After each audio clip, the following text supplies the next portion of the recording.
नमस्कार दोस्तों, मैं आशीष। दुनिया में जब भी डिसइंफॉर्मेशन या प्रोपेगेंडा की बात आती है तो सबकी नज़रें या वेस्टर्न मीडिया की उंगलियां रूस पर उठती हैं, क्योंकि यूएसएसआर के दौर से ही उनका नैरेटिव गेम बहुत स्ट्रांग था।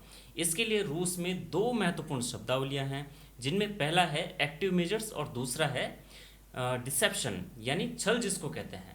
21वीं सदी में शायद रूस से ज़्यादा महारत इस चीज़ में अमेरिका ने हासिल कर ली है, और उसी का एक क्लासिक एग्जांपल आज मैं आपको देता हूं। इसका एग्जांपल है यूएसएड, जिसे आप आजकल खबरों में देख रहे हैं कि इसके ही कारण दुनिया में कुछ भी सारी गड़बड़ें इसी की वजह से हो रही थी।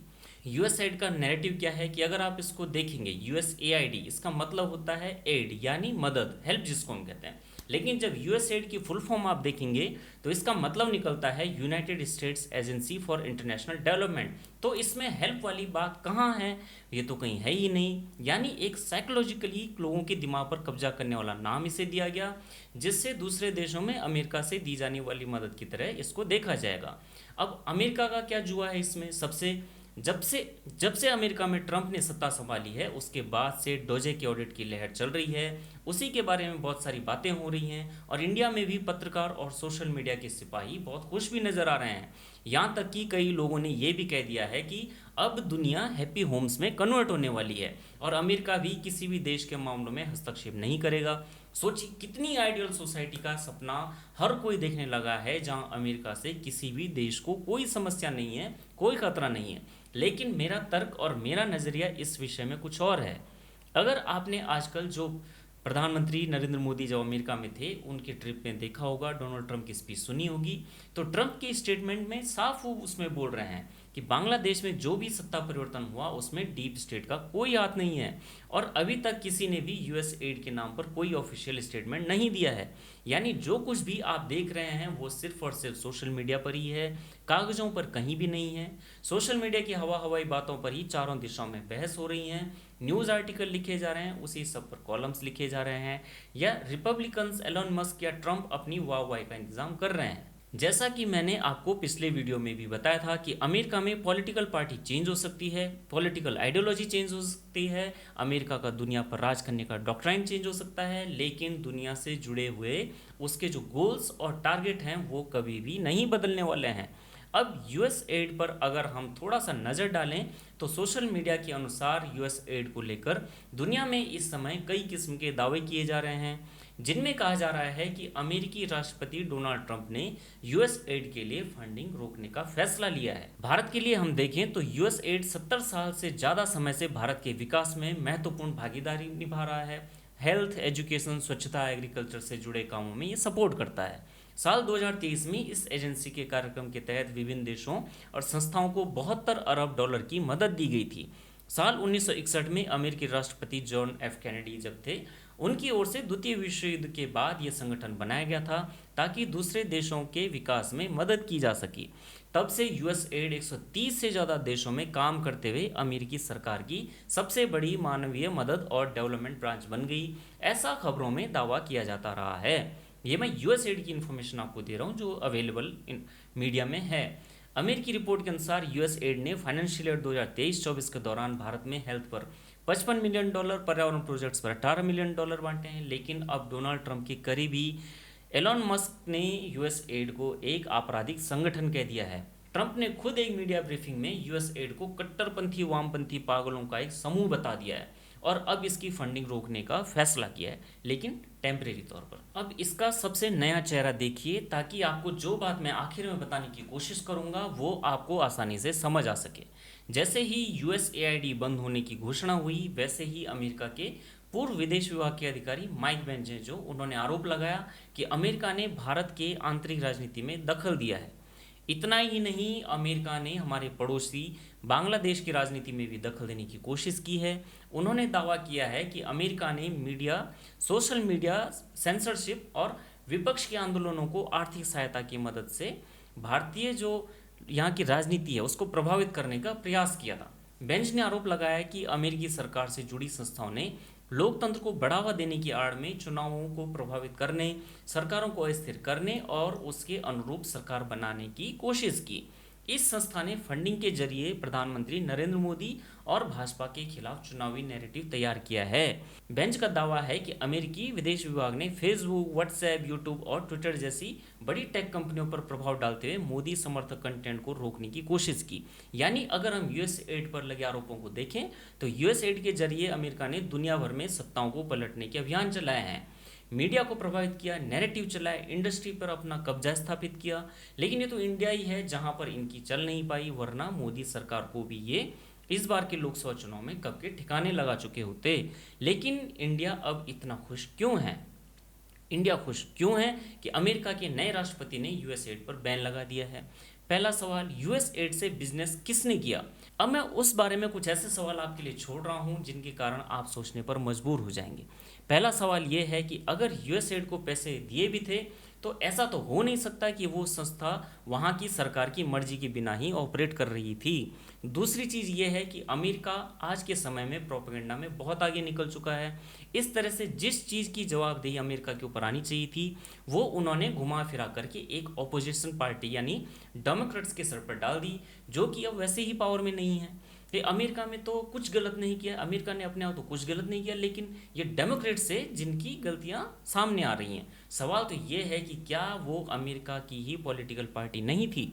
तीसरा, अगर डोनाल्ड ट्रंप या रिपब्लिकन्स कह रहे हैं कि यूएस एड ने गलत काम किया है तो क्या वो स्टेट एक्टर हैं या नॉन स्टेट एक्टर हैं? अमेरिका को ये भी क्लियर करना चाहिए, क्योंकि अगर वो स्टेट एक्टर हैं तो उसकी जिम्मेदारी तो स्पष्ट रूप से अमेरिका की है, और अगर वो नॉन स्टेट एक्टर थे और उन्होंने अपनी ही मर्जी से ये सब किया तो क्या अमेरिका के लिए उसको आतंकवादी डिक्लेयर करना इतना कठिन है? अब चौथी चीज़ देखिए, यूएस एड का मेन फोकस क्या था? उसके सबसे ज़्यादा रिसोर्सेज लगते थे मीडिया पर और नैरेटिव बिल्डिंग पर। अगर आपने नोटिस किया होगा इन सारी बातों को, मीडिया को कंट्रोल करना उसका एक तरह से प्रायोरिटी थी। अभी जब मीडिया अपने पीक पर है, सोशल मीडिया अमेरिका के कंट्रोल में है, तो जब सोशल मीडिया से ही मीडिया हाउस न्यूज़ बनाने लगे हैं, न्यूज़ प्रकाशित करने लगे हैं, तो अमेरिका जान गई है कि डिजिटल मीडिया में उसे कहाँ और कितना इन्वेस्ट करना है। तो अब उन्हें लगने लगा है कि जो मेन स्ट्रीम मीडिया थी वहाँ अब उन्हें पैसा फूंकने की ज़रूरत ही नहीं है। यानी एक और बहाना मिल गया यूएस एड पर लगाम लगाने का।